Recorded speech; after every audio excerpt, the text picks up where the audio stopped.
Chương 121, Tiêu Tương viện. Tâm tình của Trầm Trọng Sơn lúc này rất tốt, vì hắn đang ngồi trong một phòng ở Tiêu Tương viện, ôm lấy một người con gái cực kỳ tiểu diễm, dùng bàn tay to lớn không ngừng sờ soạn thô lỗ trên thân hình mềm mại ấy. Có lẽ vì Trầm Trọng Sơn có chút nóng nảy, nên người con gái diễm mị này hì hì cười duyên một hồi. Kim cô nương, ta thấy ngươi nên đi theo bang chủ của chúng ta đi. Lần đầu tiên bang chủ của chúng ta đối với đàn bà si mê như vậy, ngay cả công việc trong bang còn chưa kịp xử lý, đã vội vàng kéo chúng ta đến đây. Vừa lên tiếng là một người đen đúa mập mạp, mặc áo màu xám, người này eo như thùng đựng nước, to gấp 2 lần người thường. Vừa nói xong liền thở hắt ra một hơi. Đúng đấy, Kim Chi cô nương, bang chủ chúng ta trong 5 ngày liên tiếp, mỗi buổi chiều đều thưởng cho ngươi không ít ngân lượng. Ngươi chỉ để cho bang chủ của chúng ta ôm một lúc, ngay cả ngủ qua đêm cũng chưa một lần. Cái này cũng có vẻ không được. Người nói chuyện lần này là một trung niên nho sinh trên mặt có một nốt ruồi đen, người này hai mắt lộ ra vẻ âm hiểm, nhìn thấy ngay là một kẻ xảo trá. Trong phòng này, ngoại trừ Trầm Trọng Sơn còn có 3 người khác, đó là tứ bình bang tam đại hộ pháp. Tên đen đúa mập mạp là cuồng quyền tiên tiến, trông rất béo tốt, nhưng một tay phong cuồng thập bát đã luyện cực kỳ thành thục, đánh bại không ít cao thủ danh tiếng. Nho sinh đó là Độc Tú Tài Phạm Tự, mặc dù đã luyện thành một bộ Tuyết Phong kiếm pháp cực kỳ sắc bén, nhưng hắn thành danh bên ngoài là một kẻ tâm địa độc ác. Mà người áo đen đứng bên cạnh nãy giờ không mở miệng, chính là kẻ có võ công cao cường nhất trong tam đại hộ pháp Phi Đao Trầm Tam. Người này có tuyệt kỹ phóng ra liên tục 18 thanh phi đao, đã thay Trầm Trọng Sơn trừ đi không ít những cao thủ đến báo thù, hơn nữa bản thân hắn là họ hàng xa của Trầm Trọng Sơn, bởi vậy trong bang hắn là người được Trầm Trọng Sơn coi trọng nhất. 3 người này cũng giống như Trầm Trọng Sơn, bên cạnh mỗi người đều có một người con giá xinh đẹp buổi tiếp, chỉ là những cô gái này không bằng được cô gái đang ngồi trong lòng Trầm Trọng Sơn, nàng không những tiểu diễm, thân hình đầy đặn, mà còn có một loại phong tình và trùng. Vị cô nương Kim Chi đang cười khúc khích, vừa nghe Cuồng Quyền cùng Độc Tú Tài nói như vậy hai mắt lập tức đã rơm rớm, tựa hồ như lúc nào nước mắt cũng có thể rơi xuống. Phạm gia cùng Tiễn gia nói Kim Chi như vậy, thật là oan uổng cho Kim Chi quá. Kim Chi vừa nhìn thấy Trầm gia liền biết ngay là một anh hùng hảo hán, có thể sớm tối kề cận Trầm gia, đó là chuyện mà Kim Chi cầu còn không được. Chắc nhị vị không phải không biết, thân thể của ta là thuộc về Tiêu Tương viện, nếu không có sự đồng ý của Vương Mama, Kim Chi nếu tự tiện tiếp khách sẽ bị họ hung hăng đánh chết. Không bằng, Trầm gia đi hỏi Vương Mama đi, nếu đồng ý để cho Kim Chi tiếp khách, thì đêm nay Kim Chi nhất định sẽ hầu hạ Trầm gia thật tốt. Vị cô nương Tiêu Tương viện nói chuyện ngọt ngào như diễn kịch, khéo léo bày tỏ mối lòng, ra vẻ tình cảm sâu nặng với Trầm Trọng Sơn. Nàng ta nói vừa thật vừa giả làm cho Tiễn Tiến và Phạm Tự hai người đưa mắt nhìn nhau, trong một lúc không thể nói nên lời. Bọn họ đương nhiên không phải không hỏi qua giá qua đêm của vị Kim Chi cô nương này, chỉ là Vương Ma nọ đưa ra một cái giá cắt cổ, việc cớ rằng tiểu Kim Chi này trước giờ chưa từng tiếp khách qua đêm, làm cho Trầm Trọng Sơn là người đứng đầu một bang phái cũng cảm thấy choáng váng với cái giá này, bởi vậy đến giờ vẫn chưa thỏa thuận được. Dĩ nhiên nếu ỷ mạnh mà nói cứng cũng không ổn. Tiêu Tương viện này là sản nghiệp của một trong 3 đại bang tại Gia Nguyên thành Thiên Bá môn, làm náo loạn ở đây không phải là đi tìm chết sao? Hai người đối với vị cô nương này cứng cũng không được mà mềm cũng không xong, đành phải chuyển sang trên người các cô nương Tiêu Tương viện, hung hăng sờ mó trên người các nàng một hồi mới chịu thôi. Ha ha, đa tạ hai vị hiền đệ vì chuyện Trầm Mỗ mà quan tâm. Nhưng mà không sao, hai hôm nay Trầm Mỗ có được món hời, chút tiền bạc còn con ấy tính toán làm gì? Nhưng mỹ nhân, nàng không được nuốt lời đấy. Đến lúc đó nàng phải ngoan ngoãn mà hầu hạ đại gia ta. Trầm Trọng Sơn đang ôm tiểu Kim Chi trong lòng, đột nhiên hướng đến hai bên má mỹ nữ mà cắn một cái, sau đó có chút tự đắc nói. Trầm Trọng Sơn là một đại hán trước ngực lông đen tua tủa, hai cánh tay lực lượng so với người thường dài hơn nhiều, bởi vậy nhìn cả người giống như dã thú mặc xiêm y đi, thật sự xấu xí kinh người. Nhưng một kẻ trông xấu xí, thô lỗ khó coi như vậy trong vài năm trước đã dùng một thân lô hỏa thuần thanh thông tí quyền, phân biệt đánh chết tứ bình bang tiền nhiệm đương gia Kim Bút Cầu Thiên cùng Tâm Phúc tứ đại kim cương của hắn, đoạt được vị trí ban chủ. Cho nên trong giới giang hồ tại Gia Nguyên thành, tuyệt đối thuộc vào hàng nhất lưu cao thủ có danh tiếng, không dung tha cho bất cứ kẻ nào coi thường. Trầm gia, tiểu Kim Chi bị đòn đánh lén này của Trầm Trọng Sơn, ra vẻ e thẹn vô cùng, giấu mặt vào trong áo, làm cho Trầm Trọng Sơn đắc ý cười to một trận. Cộc cộc, cộc cộc. Đúng lúc này, có người đang gõ cửa phòng. Ai đó? Gã mặc Cuồng Quyền Tiễn Tiến lúc này đang có chút khó chịu, tức giận quát hỏi. Thưa mấy vị đại gia, tiểu nhân mang rượu đến bên ngoài phòng truyền đến thanh âm của một nam tử trẻ tuổi. Vậy còn không mau mang đến đây, Tiễn gia ta đang lo rượu quá ít đây. Hắc bản tử nghe vậy, không suy nghĩ liền nói. Lời Tiễn Tiến vừa nói xong thì một gã thanh niên mặc y phục sai vặt đi đến, gã thanh niên này tướng mạo bình thường, hai tay đang bưng một cái mâm, trên mâm là một ít thức ăn cùng 2 bầu rượu. Nhanh mang rượu đến đây, đại gia muốn nếm thử trước mùi vị thế nào. Tên mập Tiễn Tiến là một tên nghiện rượu điển hình, bởi thế vừa mới thấy 2 bình rượu hai mắt hắn liền sáng lên, không ngừng nôn nháo đứng dậy. Vâng, tiểu nhân mang lên cho ngài đây. Gã sai vặt này đi lên vài bước, mang rượu đặt lên bàn. Gã mập vừa thấy bầu rượu, lập tức đưa tay chụp lấy, liếm môi một cái uống thử xem mùi vị thế nào. Chấm đã, tên mập. Tên mặc áo đen Trầm Tam nãy giờ vẫn im hơi lặng tiếng đột nhiên mở miệng quát lên, ngăn cản Tiễn Tiến uống rượu. Chương 122, độc sát. Sao thế? Tiễn Tiến cảm thấy kỳ quái liền hỏi, nhưng hắn rất tín nhiệm Trầm Tam, liền vô ý thức dừng lại. Vừa rồi kẻ bưng thức ăn lên không phải là ngươi, hắn đâu rồi? Trầm Tam không để ý đến sự nghi hoặc của gã mập, ngược lại còn từ từ đặt tay lên túi đựng đao bên hông, nhìn chằm chằm vào gã sai vật lạnh lùng hỏi. Bởi vì khách nhân đông quá, Lý Nhị vừa mới chạy ra ngoài, tiểu nhân đến đây thay thế hắn. Đại gia, có việc gì không? Gã sai vật bị Trầm Tam nhìn chằm chằm, sắc mặt trắng bệch không còn chút máu, kinh hoàng thất thố trả lời. Nhìn thấy biểu hiện của người này, thân sắc của Trầm Tam có phần hòa hóa lại, bất quá dường như hắn vẫn chưa yên tâm, quay đầu sang tiểu Kim Chi đang ngồi trong lòng Trầm Trọng Sơn hỏi: Kim cô nương, cô biết người này không? Hắn là người của Tiêu Tương viện sao? Người này? Vị cô nương Kim Chi này, vẻ mặt lộ ra nét khó xử, cuối cùng có chút xấu hổ nói: Không dám dối gạt Trầm gia, người này thoạt nhìn rất quen mắt, nhưng mà Tiêu Tương viện chúng ta, từ trên xuống dưới mấy trăm nhân khẩu ta cũng chưa thấy qua người này, nhưng đó cũng không phải chuyện gì lạ. Ha ha, Tiểu Tam, ngươi làm thế không phải là làm khó Kim Chi cô nương sao? Làm thế nào một đại mỹ nhân lại nhận biết được một tên hạ nhân đây? Chẳng lẽ ngươi cho rằng đây là sát thủ bên ngoài trà trộn vào sao? Trầm Trọng Sơn túi đầu xuống ngực diễm nữ hít một hơi dài, dừng dưng nói: Đại ca, chúng ta kiếm cơm bằng ngọn đao, cẩn thận một chút vẫn hơn. Sắc mặt Trầm Tam không có biểu tình gì, nhưng ánh mắt vẫn gắt gao nhìn chằm chằm vào gã sai vặt. Hắc hắc, người này cước bộ yếu ớt, hai mắt vô thần, vừa nhìn đã biết ngay là người không có võ công. Nếu như vẫn còn lo lắng, ta có một biện pháp để kiểm tra thật giả cho mọi người cùng yên tâm. Độc Tú Tài Phạm Tự đột nhiên cười lạnh vài tiếng, âm âm nói: Hắn luôn bất mãn với việc Trầm Tam gia nhập Tứ Bình Bang sau mình nhưng lại được Trầm Trọng Sơn tín nhiệm, luôn tự cho rằng mình là người túc trí đa mưu nhất Tứ Bình Bang, lần này hắn muốn cho Trầm Tam mất mặt một chút. Hả, có phương pháp? Phạm lão đệ thử một lần xem Trầm Trọng Sơn mặc dù mặt ngoài nói hào khí vạn phần nhưng kỳ thật lại rất quý cái mạng nhỏ của mình, bởi vậy lập tức đổi giọng, đồng ý để cho Phạm tự thử một lần. Người này đương nhiên không biết võ công, không thể gây khó khăn cho chúng ta, có chăng đã động thủ động cước vào rượu và thức ăn, cho nên chúng ta bắt hắn ăn uống thử rượu thịt, mỗi thứ một miếng, như vậy chẳng phải rõ ràng sao? Độc Tú Tài tin tưởng nói. Phạm Minh, ý kiến hay. Tiểu tử, trước tiên ngươi hãy uống ngụm rượu này cho đại gia, rồi cũng nếm thử chút rau này đi. Nếu ngươi có chút chần chừ, đại gia lập tức cắt đầu ngươi xuống. Hắc Bản Tử tiến vỗ tay mừng rỡ, sau đó trừng mắt nhìn gã sai vặt, lớn tiếng quát tháo. Gã áo đen Trầm Tam vừa nghe Phạm Tự nói như vậy, biết rằng đó là phương pháp chính xác, cũng không mở miệng biện bác, thờ ở lạnh nhạt đứng lên. Về phần Trầm Trọng Sơn và Tiểu Kim Chi trong lòng cũng không có ý kiến gì cả. Vì thế gã sai vặt dưới sự giám sát của mấy người, vẻ mặt nghiêm trọng, phân biệt uống một chén rượu, nuốt vài miếng rau vào bụng. Chứng kiến người này sau khi uống rượu, ăn thức ăn vẫn bình yên vô sự, trên mặt Phạm Tự lộ ra vẻ đắc ý, hắn quay về phái Trầm Tam thâm ý nói, xem ra Trầm lão đệ cẩn thận thái quá rồi, người này thật sự là một gã hạ nhân mà thôi, lần sau ngàn vạn lần đứng để mọi người mất tử hứng. Nói xong, hắn gắp rau bỏ vào miệng, thản nhiên nhai nuốt. Thư Trầm Tam hừ một tiếng, cũng không để ý đến những lời chỉ dâu mắng mẹ của Phạm Tự, nhưng cả người cũng buông lỏng về lại chỗ ngồi. Ha ha, không có việc gì cả, thì ra là hiểu lầm thôi. Trầm Trọng Sơn đương nhiên biết hai thuộc hạ của mình bất hòa, bất quá lúc này hắn đang vui vẻ, nên ra vẻ hào sảng ha ha cười nói, nếu chỉ là hiểu lầm, ngươi có thể lui xuống, ít bạc này xem như thưởng cho ngươi. Trầm Trọng Sơn đưa ra 2 lượng bạc thưởng cho gã sai vặt. Tạ đại gia, vậy tiểu nhân xin phép cáo lui. Gã sai vặt vừa thấy bạc liền mừng rỡ, hoan hỉ lui ra ngoài, cũng vật tay đóng cửa phòng lại. Ai ra? Trầm gia ra tay thật là hào phóng, sau này đối với Kim Chi cũng không được hẹp hòi đấy. Trong phòng truyền ra tiếng nũng nịu của Tiểu Kim Chi. Đương nhiên tiểu mỹ nhân, ngươi chính là bảo bối trong lòng ta mà. Chỉ cần ngươi đối tốt với đại gia, ta tuyệt đối sẽ không bạc đãi ngươi. Nào, các huynh đệ, cùng ta cạn một chén, hôm nay không say không về. Thanh âm của Trầm Trọng Sơn vang ra khỏi phòng, ngoài cửa phòng gã thanh niên nghe được rất rõ ràng. Gã thanh niên ngoài cửa đột nhiên cười lạnh, cũng không lập tức rời đi, mà lặng lẽ vòng ra mái hiên bên cạnh, giống như ưu linh mà đứng bất động, tựa hồ như đang đợi gì đó. Ước chừng thời gian khoảng một chén trà, trong phòng đột nhiên truyền đến một tiếng kêu hoảng sợ, có độc. Trong rượu và thức ăn này có độc, ta trúng độc rồi. Vừa dứt lời, người này quỷ dị cười to 2 tiếng, rồi thanh âm im bặt. Nghe giọng nói đúng là gã Hắc Bản Tử Tiên Tiến. Lũ khốn kiếp, các ngươi dám âm mưu hại bổn ban chủ, ta sẽ lấy mạng các ngươi. Trầm Trọng Sơn hoảng sợ thét lên, nhưng cũng đã quá muộn, không tự chủ được cười khan 2 tiếng, sau đó cũng mất mạng ngã lăn ra đất. Độc Tú Tài Phạm Tự cùng Trầm Tam sợ hãi nhìn nhau, cả hai đồng thanh nói: gã sai vật kia là hắn hạ độc, vậy chắc chắn hắn có giải dược. Hai người lập tức như bị lửa đốt, đấy hai người con gái bên cạnh ra, hướng ra ngoài cửa vào tới. Nhưng đáng tiếc là vừa đến cửa phòng, bọn họ đột nhiên ha ha 2 tiếng, từ từ ngã xuống đất. Xem ra tên Hắc Bản Tử ăn nhiều nhất, cho nên độc tính phát tác sớm nhất. Về phần Trầm Trọng Sơn ăn cũng không ít nên là người thứ hai. Về phần gã áo đen và tên nho sinh ăn ít hơn nhiều, nhưng tiêu hồn tán của ta độc tính vô cùng mãnh liệt, cho dù chỉ nuốt một dọn, sẽ chết chắc không thể nghi ngờ. Gã thanh niên thản nhiên suy tính, sau khi đợi một hồi mới đẩy cửa phòng đi vào. Chỉ thấy trong phòng không còn một ai sống sót, ngay cả Tiểu Kim Chi cùng 3 nữ tử bồi rượu cũng đã khí tuyệt thân vong. Hàn Lập cẩn thận dò xét một hồi, xác định trong phòng không còn ai sống sót, mới nhẹ nhàng rời khỏi. Sau khi tin tứ Trầm Trọng Sơn bị đầu độc chết truyền ra ngoài, mọi người sẽ nghĩ rằng là do kẻ thù trong giang hồ giết, không có bất cứ phiền toái gì cho ta. Hàn Lập ung dung đi trên đường, thầm nghĩ, thanh linh tán này thật sự hữu dụng, chỉ cần ban đầu nuốt vào một viên, chẳng những có thể phòng được bách độc, mà ngay cả các loại mê hương cũng có tác dụng. Lần trước cũng dựa vào cái này mà trêu chọc đám người Nghiêm thị. Hắn có cười có chút cổ quái, không nhịn được sờ vào bình chứa thanh linh tán trong áo. Hàn Lập đi trên con đường vắng vẻ về khách sạn, vừa về đến phòng liền nằm ngay lên giường, liền chìm vào giấc ngủ. Đây là một thói quen vô thức của Hàn Lập, mỗi lần liên quan đến một sự việc quan trọng, hắn đặc biệt phải ngủ, có thể trong giấc ngủ mà thả lỏng một cách tốt nhất tinh thần và thân thể đang mệt mỏi. Khi Hàn Lập ngủ được một lúc, người của Tiêu Tương Viên rốt cục cũng phát hiện ra Trầm Trọng Sơn và 3 vị hộ pháp đã chết, bởi vậy tin tức nhanh chóng truyền đến tứ Bình Bang, ngay lập tức khiến cho rất nhiều người động tâm. Không một ai muốn tra xét nguyên nhân cái chết của Trầm Trọng Sơn, bởi vì tại Gia Nguyên Thành, cá lớn nuốt cá bé là chuyện thiên kinh địa nghĩa. Trầm Trọng Sơn cũng sát hại bang chủ tiền nhiệm mà lên được vị trí này. Bởi vậy, các đầu mục lớn nhỏ trong tứ Bình Bang chỉ quan tâm cái ghế bang chủ sẽ do ai đứng ra đảm nhiệm. Vì tại đây không có người đứng ra ứng cử, lại trong tình huống không ai phục ai, một hồi tranh đoạt địa vị bang chủ diễn ra, rốt cuộc trong nội bộ tứ Bình Bang cũng bạo loạn. Kết quả buổi sáng ngày thứ hai, một nhân vật tầng dưới, từ đám bang chúng phổ thông mà nổi lên, kinh ngạc phát hiện, cả tứ Bình Bang dĩ nhiên ngạc nhiên nhìn không chớp mắt tiểu đầu mục Tôn Nhị Cầu này. Cả Tôn Nhị Cầu này trong một buổi tối đã giết sạch các nhân vật cao tầng phản đối hắn, dưới tình huống không ai dám đứng ra ngăn cản, thuận lợi leo lên vị trí bang chủ tứ Bình Bang. Hơn nữa trong ngày thứ hai hắn phát thiếp mời cho các bang hội khác phía Tây Thành, xác nhận hắn thực sự kế thừa vị trí bang chủ. Mà người đứng sau tạo nên sự kiện này là Hàn Lập, sau khi ăn no ngủ kỹ, giờ đã có mặt tại Mạc phủ, nhưng là ở trong một tiểu lâu khác, trước mặt vẫn là Nghiêm thị cùng các vị phu nhân xinh đẹp. Chỉ là phía sau các nàng, còn có 3 vị mỹ nữ tiếng lành đồn xa tại Gia Nguyên Thành Mạc thị Tam tiểu. Mạc Ngọc Châu cùng Mạc Thải Hoàn, Hàn Lập đã từng gặp qua, bởi vậy ánh mắt hắn tập trung về phía nghĩa nữ của Mạc đại phu Mạc Phượng Vũ.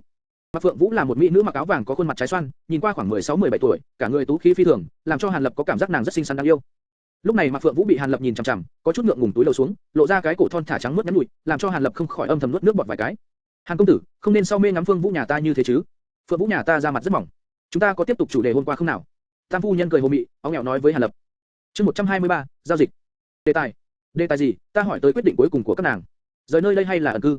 Hay là để ta ra tay đánh chết đối thủ của các nàng? Hàn Lập đem ánh mắt từ trên người mỹ nữ áo vàng thu hồi lại, không hề khách khí nghiêm túc nói. Nghiêm thị nghe Hàn Lập nói vậy, hơi nhíu mày, hướng Hàn Lập chậm rãi nói: Hàn công tử, đừng nóng nội. Tỷ muội bọn ta hôm qua sau khi suy đi nghĩ lại, vẫn chọn cách thứ hai. Bất quá thế này đi, chúng ta hy vọng thay đổi một chút. Ta hình như đã nói qua, không hy vọng mấy vị phu nhân mà cả. Chuyện này không thay đổi được, hoặc là hoàn toàn đáp ứng điều kiện của ta, hoặc là chọn cách thứ hai. Hàn Lập đột nhiên biến sắc nói: công tử thấy dung mạo của mấy đứa con gái ta thế nào? Nghiêm thị không để ý tới Hàn Lập không vui, đột nhiên đổi đề tài, chuyển sang trên người 3 tỷ muội Mặc thị vào. Sắc thiên hương, trời xanh tú lệ có thể dùng để khen ngợi mấy vị tiểu thử, tuyệt không phóng đại. Hàn Lập lặng người, nhưng lập tức khẽ cười nói, hắn mơ hồ có chút minh bạch chủ ý của Nghiêm thị khi nhắc tới vấn đề này rồi. Yêu cầu của chúng ta cũng không quá đáng, chỉ cần các hạ có thể tiêu diệt đầu lĩnh của Ngũ Sắc môn và Độc Bá Sơn Trang, chúng ta không chỉ đưa bảo ngọc cho các hạ giải độc, mà còn có thể đem tỷ muội bọn nó ba người gả cho các hạ làm thế thiếp. Các hạ vừa rồi không phải là luôn luôn ngắm nhìn Phượng Vũ sao? Chỉ cần các hạ đáp ứng, nàng ta sẽ là người của Hàn gia rồi. Nghiêm thị chỉ mấy người Ngọc Châu ở sau lưng, nghiêm túc nói: Thứ nương, mẹ. Mạc Ngọc Châu và Mạc Thái Hoàn vẻ mặt đại biến, không kìm nổi mà kêu lên. Hiển nhiên hai người trước đó chưa từng nhận được tin tức gì liên quan, bây giờ lại bị Nghiêm thị dễ dàng đồng ý, làm cho kinh ngạc tới mặt mày thất sắc.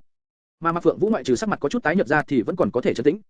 Cũng không trách bọn họ kinh hoàng như vậy, Hàn Lập tướng mạo bình thường, với Như Ý Lang Quân trong lòng hai người, kém một trời một vực, không xứng đáng chút nào, việc này khiến cho bọn họ làm sao mà cam tâm gả cho Hàn Lập. Im miệng. Việc này ta cùng Di nương các ngươi đã quyết định rồi, không cho các ngươi phản đối, nếu không lập tức bị đuổi khỏi Mạc phủ. Nghiêm thị trầm mặt lại, lạnh giọng nói. Lời vừa nói ra, làm cho ba tỷ muội Mạc thị sợ ngây người. Mạc Ngọc Châu khẽ cắn môi, sắc mặt xanh lét, mà Mạc Thái Hoàn thì thất hồn lạc phách nhìn nhị nương và ngũ nương bình thường yêu thương nàng nhất, ánh mắt lộ ra vẻ khẩn cầu. Chỉ có Mạc Phượng Vũ vẫn còn tốt hơn một chút, nhưng thân thể đã hơi run, dựa vào bức tường phía sau không hề động đậy. Đừng ép mấy vị tiểu thư, điều kiện của các người ta không thể đáp ứng. Vẫn là câu nói cũ, bất luận là điều kiện gì, ta cũng không mạo hiểm vô ích, mạng nhỏ của ta vẫn còn rất đáng quý. Hàn Lập trầm mặc một lúc, trầm giọng đáp, thẳng thừng tự tuyệt đề nghị của Nghiêm thị. Muốn nói Hàn Lập đối diện với ba tỷ muội Mạc thị xinh đẹp như hoa mà không động tâm, đó là thuần túy là nói dối. Nhưng Hàn Lập tử tế cân nhắc, muốn thực sự nói chu sát hai vị bá chủ khác của Lam Châu, đây khẳng định không thể che giấu được người hiểu biết, muốn gây ra họa sát thân. Chỉ cần suy nghĩ một chút, sau khi Ngũ Sắc môn và Độc Bá Sơn Trang hạ đài, Nghiêm thị khẳng định sẽ khiến kinh giao hội quật khởi, thành người thu hoạch được lợi ích lớn nhất. Hơn nữa một tên xa lạ như bản thân mình tự nhiên xuất hiện ở Mạc gia phủ, lại bỗng chốc lấy cả Mạc thị tam tiểu, đây không phải là công bố cho người khác, bản thân chính là công thần lớn nhất và hung thủ sát nhân trong việc này sao? Nếu như bởi vì vậy mà dẫn dụ lực lượng thần bí có liên quan tới tu tiên giả tới, tên tu tiên giả nửa vẫn như hắn tuyệt đối không được tốt lành gì, mạng nhỏ cũng không bảo vệ nổi, vậy thì lấy 3 tỷ muội Mạc thị thiên tiểu bá mị cũng có tác dụng gì? Cho nên Hàn Lập mới âm thầm cười khổ, từ chối ba vị đại mỹ nữ hoạt sắc xanh hương. Còn 3 tỷ muội Mạc thị có thích hắn hay không, Hàn Lập ngược lại không quan tâm, chỉ cần có thể đoạt được thân thể của đám mỹ nữ này, vậy đoạt được tim bọn họ, còn không phải là việc sớm muộn hay sao? Bất quá hiện tại nói ra thì hết thảy đã không có tác dụng, 3 tỷ muội Mạc thị này đối với Hàn Lập mà nói, là củ khoai lang cầm bằng tay, đó tuyệt đối không thể chơi vào. Hắn hôm nay chỉ muốn diệt trừ tận gốc hàn độc trên người một cách nhanh nhất, sau đó rời khỏi cái nơi thị phi này, còn sau đó Mạc phủ là họa hay là phúc, cũng chẳng có liên quan gì tới hắn. Lời từ chối của Hàn Lập vừa nói ra, mặc dù làm cho đám người Nghiêm thị sắc mặt rất khó coi, nhưng lại tăng hảo cảm của Mạc thị tỷ muội lên rất cao, Mạc Thải Hoàn nhỏ nhất, thậm chí cười ra nước mắt, hướng Hàn Lập làm mặt quỷ. Ngay cả ánh mắt của Mạc Ngọc Châu và Mạc Phượng Vũ nhìn Hàn Lập cũng đã nhu hòa lại rất nhiều, nhìn hắn với một con mắt khác. Nghiêm thị thở dài, cùng với đám người Lý thị đưa mắt ra hiệu một lúc, liền chuyển người, bộ dáng không thể tránh được nói: Hàn công tử nếu không đồng ý, vậy thì thôi. Chúng ta sẽ làm theo điều kiện của công tử, chỉ cần Hàn công tử có thể giết được trang chủ Độc Bá Sơn Trang nộ sư Âu Dương Phi Thiên, chúng ta sẽ giao Noãn Dương Bảo Ngọc để cho các hạ giải độc. Ha ha, mấy vị phu nhân tâm kế thật tốt. Ta nghe nói Âu Dương Phi Thiên người này đang tuổi trắng niên, hơn nữa không có con cái, nếu sau khi ông ta chết, chắc chắn Độc Bá Sơn Trang sẽ lập tức sụp đổ, thuộc hạ sẽ chia 5 xẻ 7, chẳng dỗi dãi mà băn khoăn tới kinh giao hội. Hàn Lập vứt núi, khẽ cười nói. Nghiêm thị nghe Hàn Lập nói vậy, lườm Hàn Lập một cái. Không chỉ ngươi nói vậy, ngươi biết vị Ngô Kiếm Minh kia là ai phái tới không? Chính là vị Âu Dương bá chủ này sai tới, hơn nữa hắn còn là đệ tử thứ 7 của Âu Dương Phi Thiên, rất được sủng ái. Vị trang chủ Độc Bá Sơn Trang này là đồng lứa với phu quân bọn ta, kém không nhiều tuổi, luôn nung nấu hùng tâm muốn xưng bá toàn bộ Lam Châu, cho nên hắn mới dùng tới sách lược trước yếu sau mạnh, như cầm chức tiền diệt kinh giao môn chúng ta, sau đó mới đối phó với Ngũ Sắc môn. Hắn mấy năm trước từng cổ động nghĩa đệ Mã Không Thiên của phu quân ta, cùng với nhị đệ tử Triệu Khôn của phu quân, định chia rẽ kinh giao môn, kết quả tỷ muội ta biết rõ, giết hai tên đó và đồng đảng trước. Nhưng kinh giao môn cũng vì vậy mà tổn hại lớn tới thực lực, bị đại quân của Độc Bá Sơn Trang đánh lui liên tiếp, Kim giao hội bất đắc dĩ chỉ đành co cụm lại, cố thủ Gia Nguyên Thành. Nghiêm thị tiết lộ một ít bí ẩn có liên quan tới kinh giao môn. Nhưng thế lực các người tại Gia Nguyên Thành hôm nay, dường như cũng chả to lớn gì, Độc Bá Sơn Trang sẽ không thêm phần hăng hái, tiêu diệt các ngươi chứ? Hàn Lập suy nghĩ một lúc, có chút không hiểu hỏi. Kỳ hỉ, tên cuồng đồ Âu Dương Phi Thiên đó không dám tấn công nơi này, tự nhiên là có đạo lý của hắn. Nếu như muốn biết, chỉ cần đáp ứng điều kiện cũ đầu tiên của tỷ muội ta sẽ nói cho công tử Tam phu nhân cười khanh khách, nửa thật nửa giả dịu giọng nói. Ha ha, vậy thì nói làm gì, ta chỉ có chút tò mò mà thôi. Hàn Lập vẫn tỉnh mơ. Thế là, một điểm cũng không giống nam tử Hán, ra một chút sức như vậy, cũng không nguyện ý. Tam phu nhân nhíu môi, giống như đang liếc mắt đưa tình với Hàn Lập. Đám người Nghiêm thị đối với cử động của Tam phu nhân ngoảnh mặt làm ngơ, nhưng 3 tỷ muội Mạc thị lại có chút mặt hồng thay đỏ. Dẫu sao thì trưởng bối của mình và tên gia hỏa vốn muốn đem bọn mình gả cho đang trêu ghẹo nhau trước mặt, điểm này cũng thật là không thể nào nói nổi. Mạc Thái Hoàn nhíu môi, hung hăng lườm Hàn Lập một cái. Nhưng Hàn Lập tựa như không phát hiện, vẫn cứ ta theo ý ta giảng đạo, Tam phu nhân nói thật là quá dễ dàng, một điểm lực này có thể liên lụy tới cái mạng nhỏ của tại hạ, không làm nam tử Hán cũng được, chỉ cần vẫn còn là một nam nhân là được rồi. Có lẽ câu nói cuối cùng của Hàn Lập đã lộ ra mấu chốt, chẳng những làm cho Tam phu nhân ngồi đối diện sững sờ, hé miệng cười rộ lên, ngay cả nhị phu nhân Lý thị và Nghiêm thị cũng hơi không vui. Công tử định lấy mạng Âu Dương Phi Thiên như thế nào? Tên này cả ngày đều ở trong sân trang, rất ít ra ngoài. Hơn nữa hắn võ công tuyệt đỉnh, tâm kế hơn người, rất khó đối phó. Nghiêm thị nghiêm mặt nói. Việc này không cần phu nhân quan tâm, chỉ cần phu nhân chuẩn bị cho tại hạ một con ngựa tốt, cùng với một bức họa của tên này, tại hạ tự nhiên sẽ khiến cho hắn biến mất khỏi thế gian. Hàn Lập không nói gì thêm nữa. Hy vọng như vậy. Nghiêm thị khẽ nói. Bất quá trước tiên, mấy vị cũng phải nên cho ta một cái cam đoan, để khi tại hạ hoàn thành nhiệm vụ trở về, các phu nhân không trở mặt không thèm giữ lời hứa chứ? Hàn Lập thoải mái nói. Hạ cần cam đoan thế nào? Nghiêm thị lại không tỏ vẻ bất mãn gì, xem ra sớm đã dự liệu rồi. Dược hoàn trong bình này, xin các vị mọi người uống một viên, còn nó là thuốc gì, tại hạ không nói được. Dẫu sao cũng đợi tới khi ta giết Âu Dương Phi Thiên trở về, ta sẽ dùng thuốc giản trao đổi bảo ngọc trong tay các người. Hàn Lập lấy một cái bình sứ, đặt lên bàn, sau đó lạnh lùng nhìn đám người Nghiêm thị. Nghiêm thị không nói hai lời, đưa bàn tay mảnh khảnh cầm lấy cái bình, lấy ra một viên thuốc màu xanh biếc, sau đó nhìn đám người Lý thị một cái, liền ngửa đầu nuốt vào. Can đảm lắm, quyết đoán lắm. Thật không hổ là đương gia của Kim Giao hội. Hàn Lập không nhịn được vỗ tay khen ngợi, sau đó ánh mắt lại hướng sang mấy người còn lại. Chương 124, Mạc Phượng Vũ. Mấy vị tỷ muội của ta không cần phải uống thuốc này, một mình tính mạng của ta còn chưa đủ sao? Nghiêm thị sau khi uống thuốc vào, ngăn trở cử động của nhị phu nhân Lý thị cũng muốn uống thuốc. Hàn Lập vừa nghe Nghiêm thị nói thế, có chút sửng sốt, lộ ra chút vẻ kinh ngạc. Nhưng lập tức sau khi trầm ngâm một chút, gật nhẹ đầu, nói, nếu tứ phu nhân tỷ muội tình thâm, đã nói như vậy, Hàn Lập ta cũng không phải người bất thông tình lý. Cứ vậy đi, nhị phu nhân các nàng không cần uống thuốc. Hàn Lập nói xong, đem bình thuốc từ trong tay Nghiêm thị thu trở về, một lần nữa cất vào trong lòng. Nếu chuyện đã xong, tại hạ trước hết cáo tử. Chờ lúc này ngày mai, tại hạ trở lại Mạc phủ lấy bức họa, sau đó trực tiếp đi độc bá sơn trang. Vậy thì phiền công tử. Đám người Nghiêm thị đứng dậy đưa tiễn Hàn Lập. Hàn Lập cười nhạt, tiêu sái xoay người, rời khỏi phòng. Hàn Lập mới vừa xuống tiểu lâu, phía sau có tiếng bước chân vội vàng truyền đến. Hàn sư minh, chờ một chút, nhị tỷ ta tìm ngươi có việc. Thanh âm tiểu nha đầu Mạc Thải Hoàn hô to gọi nhỏ truyền tới. Hàn Lập nghe tiếng gọi này, thở dài, bất đắc dĩ xoay người lại. Chỉ thấy tiểu yêu tinh nọ xông thẳng tới trước mặt, mà Mạc Phượng Vũ cùng Mạc Ngọc Châu đi theo sau, đang đi tới. Mạc Thải Hoàn vài bước đuổi theo Hàn Lập, sau đó trừng lớn hai mắt, không ngừng xoay chuyển, miệng thì vẫn mấp máy không ngừng, tựa hồ đang nhìn vật nuôi trong nhà. Được đó, Hàn sư minh, lừa gạt làm ta thật khổ. Không nghĩ tới, ngươi cũng là giả mạo, lại dùng một chút đồ vật, làm cho nhà ta xoay vòng vòng cả lên. Hàn Lập vừa nghe, lừ mắt nhìn tiểu nha đầu, cái gì gọi là một chút đồ vật? Rõ ràng là ngươi muốn lễ vật, bản thân muốn đi. Ta muội, không được vô lễ, đừng gây phiền toái cho Hàn công tử. Hàn Lập lần đầu nghe được thanh âm của Mạc Phượng Vũ, mềm mại, hết sức ôn nhu, làm cho người ta nghe xong thật là thoải mái. Cái gì? Người ta không phải là chút giận thay mẹ sao? Sao lại để hắn có thái độ như vậy trước mặt mẹ? Mạc Thải Hoàn phẫn nộ nói. Hàn Lập vừa nghe, quả nhiên mình đoán, nha đầu kia thuần túy là vội tới gây rối với mình, liền không hề để ý tới tiểu yêu tinh nữa, mà quay đầu nói với Mạc Phượng Vũ. "Nhị tiểu thư, có việc tìm tại hạ sao?" Mạc Phượng Vũ thấy Hàn Lập nói với mình, sắc mặt khẽ đỏ lên, nhưng vẫn nhẹ giọng nói, "Phượng Vũ tìm công tử chỉ là muốn biết, oanh hương hoàn trên người ta muội, có thật sự là do công tử tặng cho không? Công tử được gia phụ chân truyền về y y thuật sao?"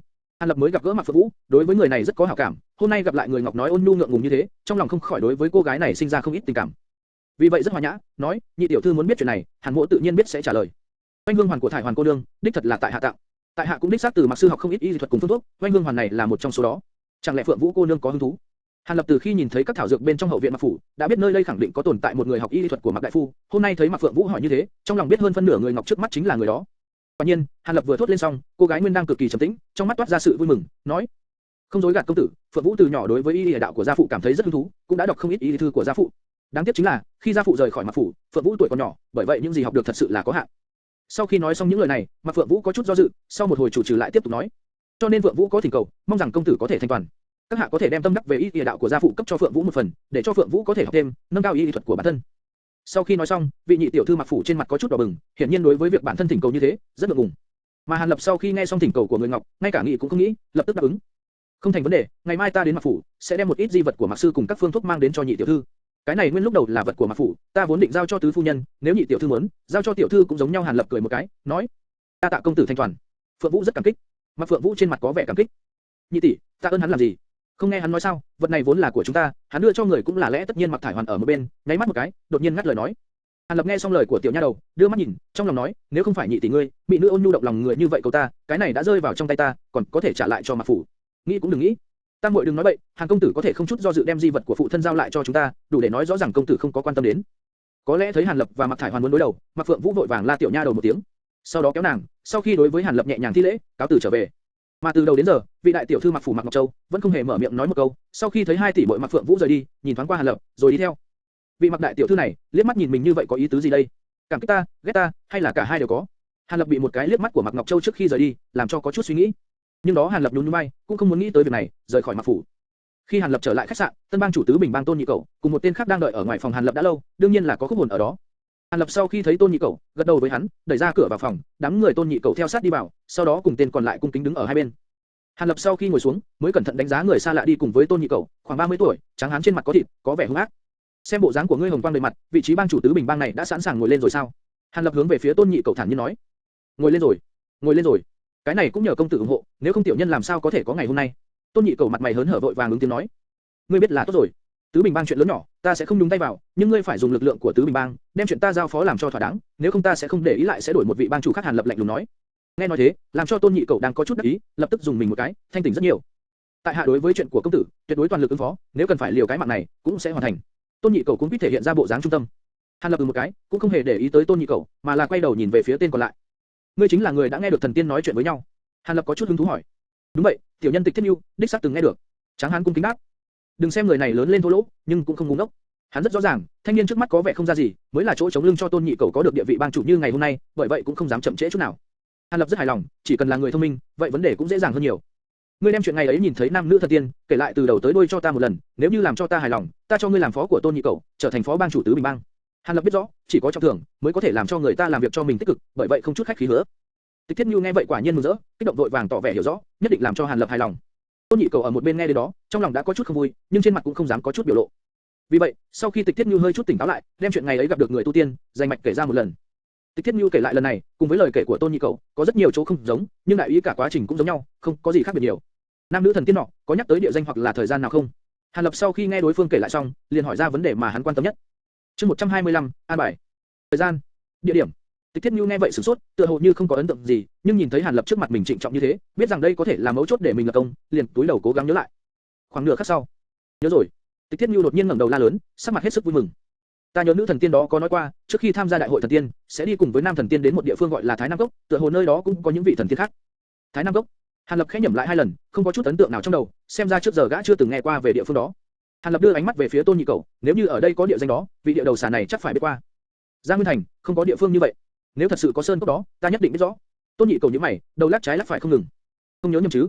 Hàn Lập lại đưa ánh mắt quay về phía Tịch Thiết Nhu, khẩu khí đã có chút lạnh lẽo. Tuyệt đối không nhầm, nữ thần tiên đó còn nói, chỉ cần đuổi theo nửa ngày đường, là có thể chạm trán với bằng hữu của cô ta ở Thái Nam Cốc. Tịch Thiết Nhu vội vàng nhìn lên trời thề thốt. Nửa ngày đường. Nếu như là người thường đi, thì chưa có ra khỏi vùng phụ cận của Giang Nguyên Thành, nhưng hai người này cưỡi chim đuổi theo, vậy thì phạm vi quá lớn hơn rồi, nhưng chưa qua khỏi địa giới của Lam Châu mới đúng chứ? Hàn Lập âm thầm tự đánh giá. Hai người có biết cả Lam Châu này có địa phương nào gọi là Thái Nam Cốc hoặc Thái Nam không? Thân sắc của Hàn Lập hòa hoãn lại đôi chút, hướng về hai người hỏi. Tôn Nhị Cẩu và Tịch Thiết Nhu hướng mắt nhìn nhau một cái, cơ hồ cùng lúc kêu lên. Thái Nam tự, Thái Nam Sơn, có hai địa phương được gọi là Thái Nam. Hàn Lập sửng sốt, có chút đau đầu. Công tử, không phải thế, chỉ là một nơi mà thôi. Tôn Nhị Cẩu cướp lời đáp. Thái Nam tự đó được xây dựng trên Thái Nam Sơn. Tịch Thiết Nhu cũng không chịu kém, nói theo một câu. Cha, thật quá tốt, xem ra Thái Nam Cốc kia chắc chắn ở nơi đó rồi. Hàn Lập nhẹ nhõm nói. Nhưng thưa công tử, bọn tôi trước giờ chưa nghe qua phụ cận Thái Nam Sơn, có cái gì là Thái Nam Cốc cả? Hay là nghĩ sai rồi? Tôn Nhị Cẩu nghi hoặc đề tỉnh. Hàn Lập vừa nghe, hắc hắc cười một cái, sai sao được, chính là địa phương này rồi. Các ngươi không phải là tu tiên giả, đương nhiên không biết địa phương đó, xem chừng nơi đó hẳn có tu tiên giả sinh sống từ lâu rồi. Hàn Lập hưng phấn thầm nghĩ. Thái Nam Sơn này, rốt cuộc là nằm ở đâu? Sau khi qua cơn hưng phấn, Hàn Lập mới nghĩ đến địa phương đó ở đâu, vẫn còn chưa biết rõ, liền thuận miệng hỏi. Công tử, Thái Nam Sơn ở cực nam của Lam Châu, cách Nghiễm Quý thành 40 dặm. Tôn Nhị Cẩu cung kính trả lời. Phía nam của Lam Châu. Hàn Lập nhíu mày, cùng với nơi mà gã phải tới để ám sát độc phách Sơn Trang, vừa vặn là một bắc một nam, căn bản là không thuận tiện, xem ra chỉ còn cách chạy đi chạy lại vài chuyến. Tôn Nhị Cẩu, sau khi quay về, để Tịch Thiết Nhu làm phó bang chủ tứ bình bang. Ta biết ngươi không quá vui lòng, nhưng ta đã đáp ứng với người ta, thì nhất định phải thực hiện lời hứa. Hàn Lập hướng về Tôn Nhị Cẩu phân phó. Không dám, công tử nói sao? Tại hạ cứ như vậy mà làm, tuyệt đối không có nửa câu oán hận. Tôn Nhị Cẩu vừa nghe, giật mình hoảng sợ, nhớ đến những lời Hàn Lập nói lúc bắt đầu, sắc mặt càng thêm trắng bệnh. Yên tâm, ngươi có trung thành hay không, trong lòng ta có tính toán. Bình này có giải độc đan, có thể triệt để giải độc mà ngươi đang mang trong người, để cho ngươi sau này khỏi phải lo lắng ưu phiền. Đây cũng là việc mà ta đã hứa với ngươi lúc đầu, ta là người đối đãi rất bình đẳng, sẽ không lừa gạt ngươi. Hàn Lập móc ra một bình đan dược, đưa cho Tôn Nhị Cẩu. Tôn Nhị Cẩu thấy vậy, mừng rỡ ra mặt. Hủ tâm hoàng trong người hắn, trước giờ khiến hắn ăn không ngon ngủ không yên, hôm nay có thể hoàn toàn giải trừ, sao không khiến hắn thấy kích động? Tạ ơn công tử, tạ ơn công tử, tiểu nhân nhất định vì công tử gan óc lấy đất, chết không hối hận. Tôn Nhị Cẩu nhận chiếc bình xong, nói ra những lời hết sức thành khẩn. Hàn Lập bất giác cũng gật gật đầu. Gã sở dĩ có thể sảng khoái như vậy mà cấp thuốc giải độc cho Tôn Nhị Cẩu, chủ yếu là vì gã thấy mỗi tháng giải độc cho Tôn Nhị Cẩu một lần, thật sự quá là phiền phức. Hơn nữa gã phải rời ra Nguyên Thành một đoạn thời gian, đã như vậy rồi, cách tốt nhất là triệt để giải độc cho xong. Đương nhiên nếu như sau này hai người này có ý phản bội, Hàn Lập cũng tuyệt nhiên không ngại, lập tức đem hai người ra giết chết, rồi đưa người khác lên thay. Hơn nữa tạm thời Hàn Lập đã chuẩn bị biến tứ bình bang thành một trong những đường lui của mình, con thỏ đào hang còn đào ba hang nữa là. Hàn Lập biết rõ, trên thế giới này không có sự vô duyên vô cớ trung thành, cũng không có sự vô duyên vô cớ đi phản bội. Còn dùng bạo lực để khống chế đối phương, chính là thủ đoạn dễ có hiệu quả nhất, nhưng cũng là phương pháp hạ đẳng nhất, đồng thời cũng có khả năng gặp phải sự cắn trả của đối phương. Cho nên nếu như muốn cho đối phương trung thành lâu dài một chút, biện pháp ân uy chính là phương thức tốt nhất. Cho nên Hàn Lập cấp cho đối phương giải dược, một mặt có thể khiến cho lòng trung thành của Tôn Nhị Cẩu được đề cao trong một thời gian dài, mặt khác trước mặt Tịch Thiết Nhu cho hắn thấy được sự nhất ngôn cửu đỉnh của mình, ấn tượng với việc có công tất thưởng, có sai tất phạt, rất có lợi cho Hàn Lập trong việc khống chế lâu dài hai người. Đoạn trên chính là phương pháp do Hàn Lập cân nhắc hồi lâu suy nghĩ ra. Hàn Lập nhìn Tôn Nhị Cẩu nuốt giải dược xong, mới đột nhiên nói ra một vài câu khiến cho hắn vừa mừng vừa lo.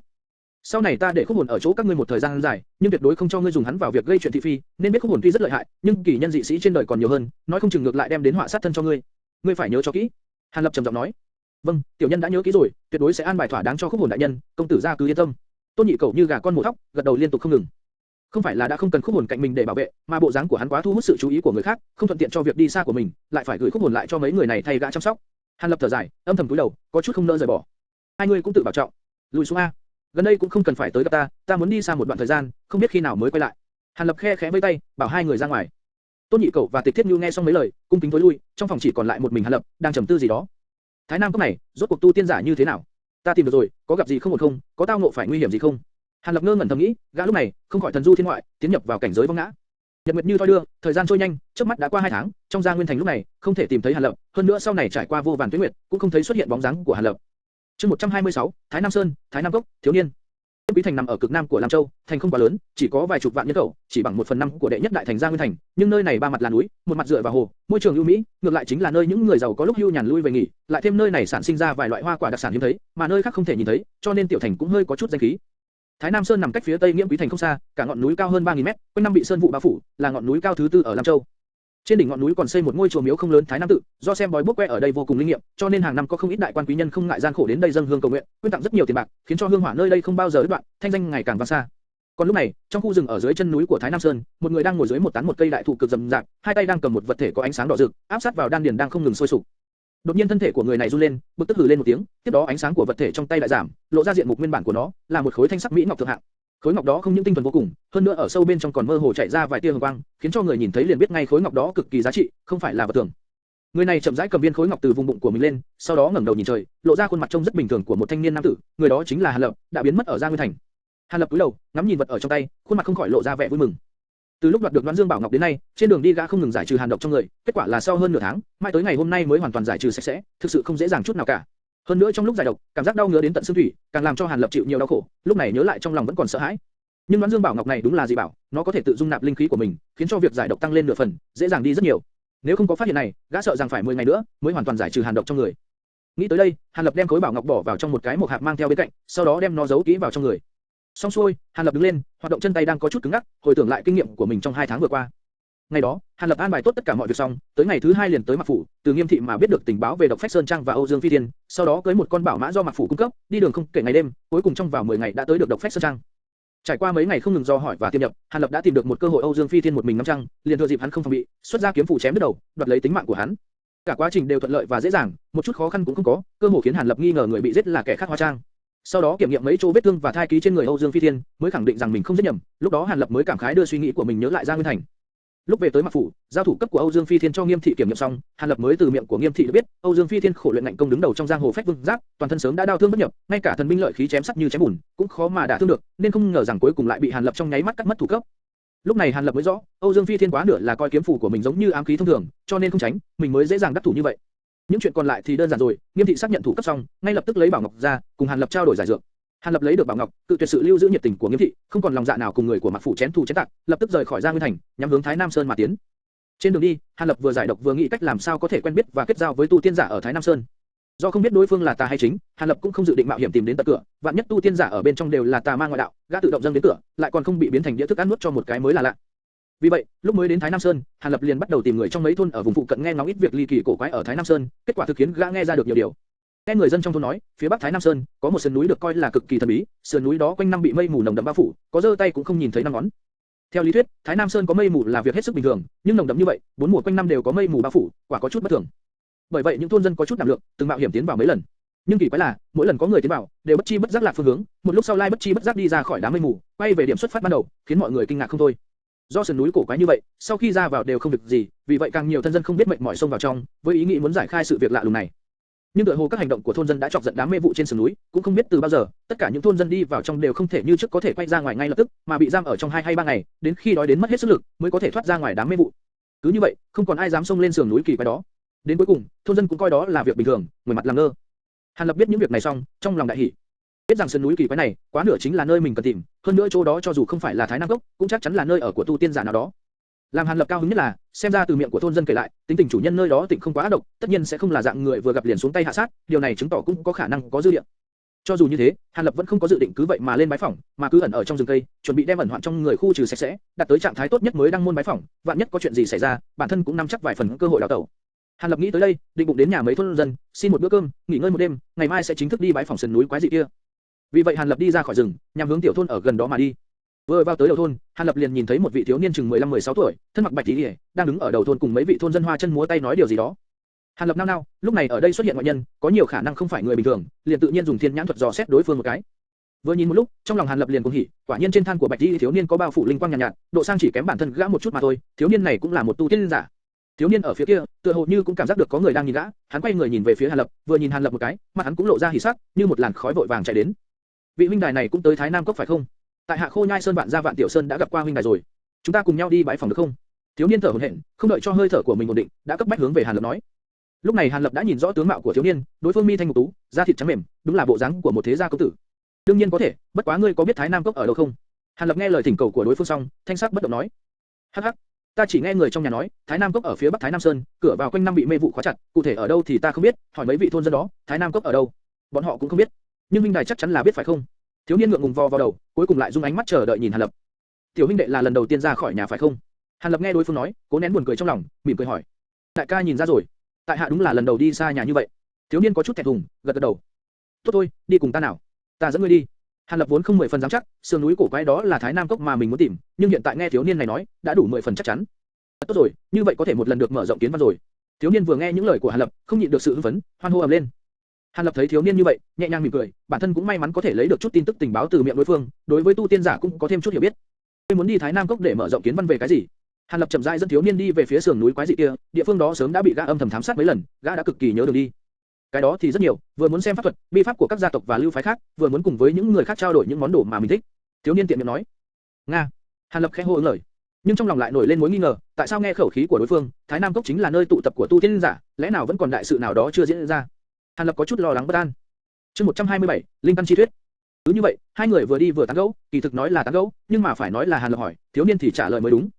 Hàn Lập từ miệng của thiếu niên, khiến cho đối phương không chút cảnh giác nói ra tin tức của tu tiên giới, biết được không ít những tính chất thường thấy của các đồ vật mà các tu tiên giả cần phải biết. Ví dụ như, tu tiên giả dựa vào cảnh giới để phân chia, phân thành 3 giai đoạn lớn, hạ cảnh giới, trung cảnh giới cho đến thượng cảnh giới. Hạ cảnh giới bao gồm 5 tầng, luyện khí, trúc cơ, kết đan, nguyên anh, hóa thần, trung cảnh giới thì có 3 tầng, luyện hư, hợp thể, đại thừa, đến thượng cảnh giới, nhưng kỳ thực ở cảnh giới này chỉ có một cửa quan là độ kiếp mà thôi, qua được tầng này thì có thể phi thăng tiên giới, thọ ngang trời đất. Nhưng nói thì dễ, nhưng đến lúc tu luyện thực sự thì lại là chuyện khác.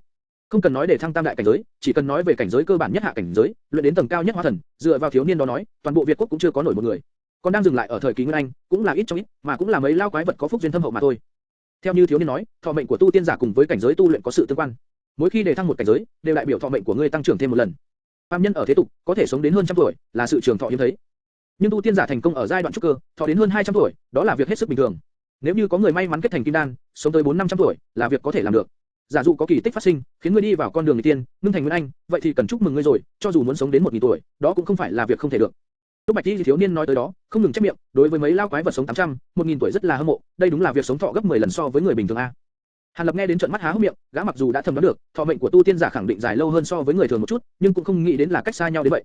Có thể thọ đến 1000 năm, vậy không phải là thành con rùa 1000 năm sao? Hàn Lập không khỏi có chút ác ý thầm nghĩ. Nhưng Nguyên Anh kỳ đã có thể sống lâu đến thế, vậy hóa thần cho đến các cảnh giới khác, thậm chí người ở thượng cảnh giới, chẳng phải càng thọ lâu hơn nữa sao? Hàn Lập rốt cuộc vẫn không nhịn nổi, cạnh khóe nói tới vấn đề này một chút. Ai mà biết được, có thể sống càng lâu hơn, có thể là trường thọ không chết. Thiếu niên đĩnh đạc nói. Theo đồn đãi, phàm là tu tiên giả thực sự luyện đến hóa thần kỳ, muốn luyện đến cảnh giới đại viên mãn, vậy thì người đó phải thoát ly khỏi thế giới của chúng ta, đi đến một không gian khác cao hơn, cụ thể là không gian và thế giới như thế nào, ai cũng không biết, cũng không gặp người quay trở lại. Không có người quay lại, vậy cảnh giới bắt đầu từ hóa thần kỳ trở lên, phân chia như thế nào? Hàn Lập có chút buồn bực thầm nghĩ, nhưng vấn đề này có đem ra hỏi vị thiếu gia đứng trước mắt, phòng chừng hắn cũng không thể giải thích rõ ràng, thà rằng cố nén mà không hỏi cho xong. Ngoại trừ cách phân chia cảnh giới của tu tiên giả, Hàn Lập cũng đã đại khái hiểu rõ về tu tiên môn phái và tu tiên gia tộc của Việt quốc. Địa phương khác thì thiếu niên nhân này không rõ, nhưng toàn bộ sự tình các tu tiên phái tại Việt quốc, thiếu niên nói tới nỗi đầu gật lia lịa.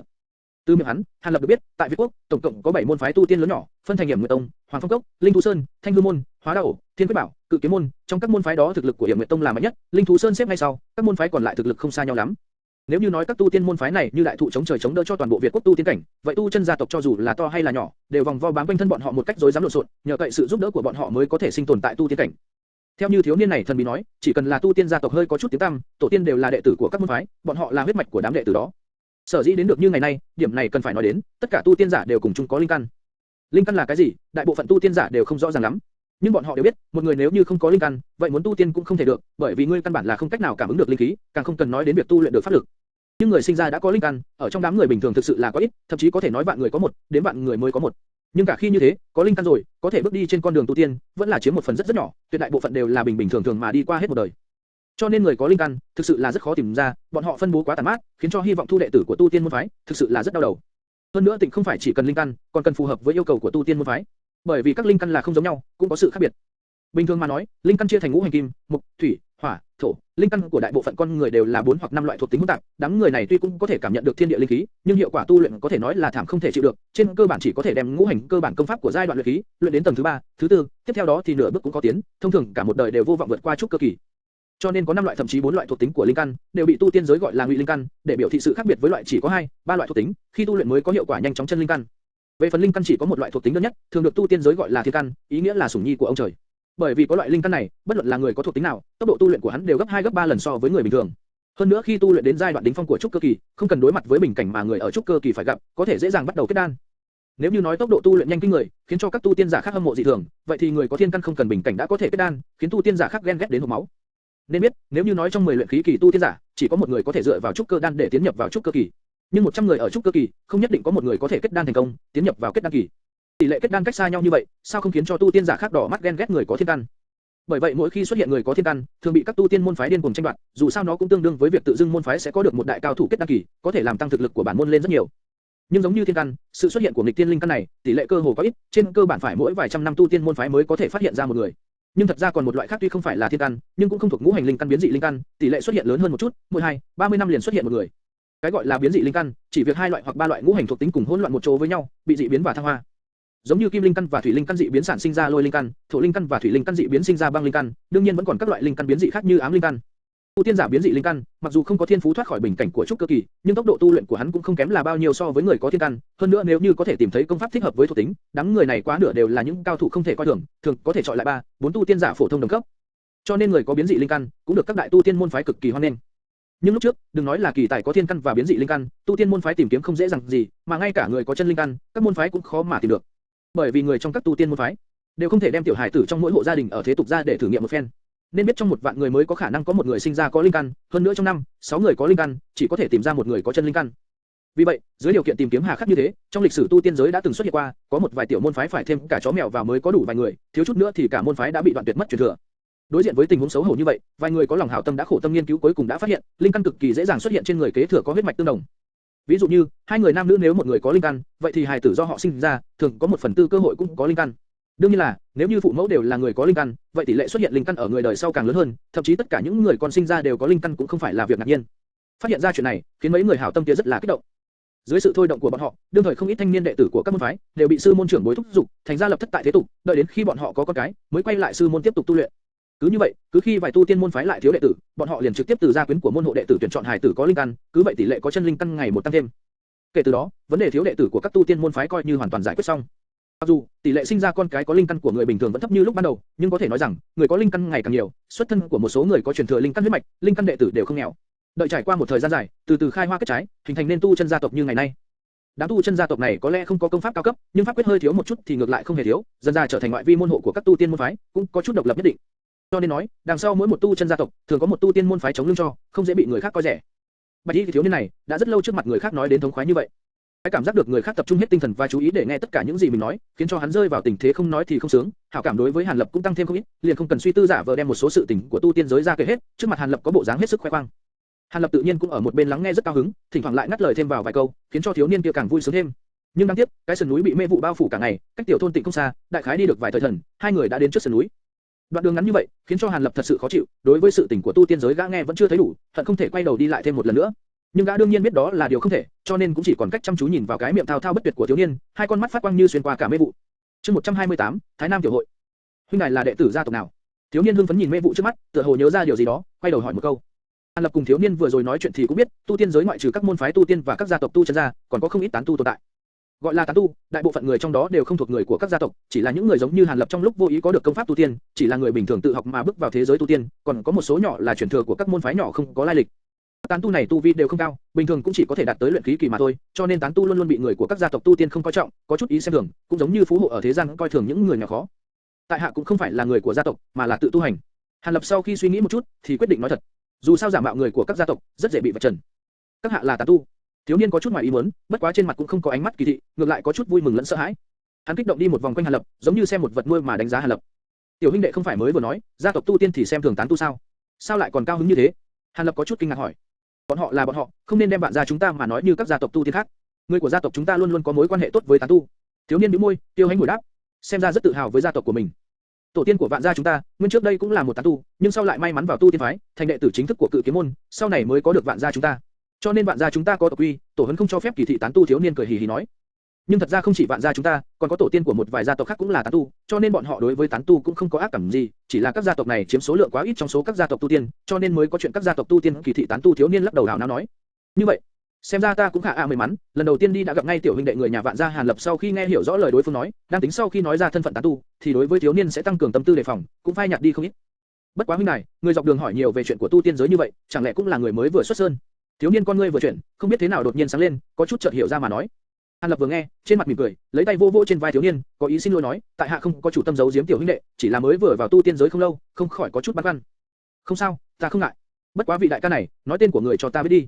Sau này cứ gọi ta là Tiểu Sơn là được rồi. Vạn Tiểu Sơn rõ ràng cũng là người trưởng thành, cũng không cần nói nhiều.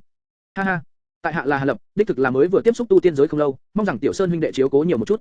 Hàn Lập đối với Vạn Tiểu Sơn hảo cảm càng tăng lên, khẩu khí nói chuyện cũng hòa nhã hơn nhiều. Không thành vấn đề, Hàn đại ca có gì không hiểu cứ việc hỏi. Hắc hắc, không nghĩ tới Vạn Tiểu Sơn ta còn có lúc dạy được người khác. Vạn Tiểu Sơn bộ dáng chào phúng nói, tại hạ có vấn đề gì nhất định sẽ lãnh giáo Tiểu Sơn người. Bất quá, chúng ta có phải là nên vào cốc hay không? Hàn Lập đưa tay chỉ sát trời, cười cười nói, thái giả, ta thiếu chút nữa quên mất chính sự. Vạn Tiểu Sơn sau khi theo ngón tay của Hàn Lập mà nhìn lên bầu trời, lập tức luống cuống tay chân hô to gọi nhỏ. Thiếu niên vội vàng lục ở trên người hồi lâu, rốt cục từ trong áo moi ra một lá bùa.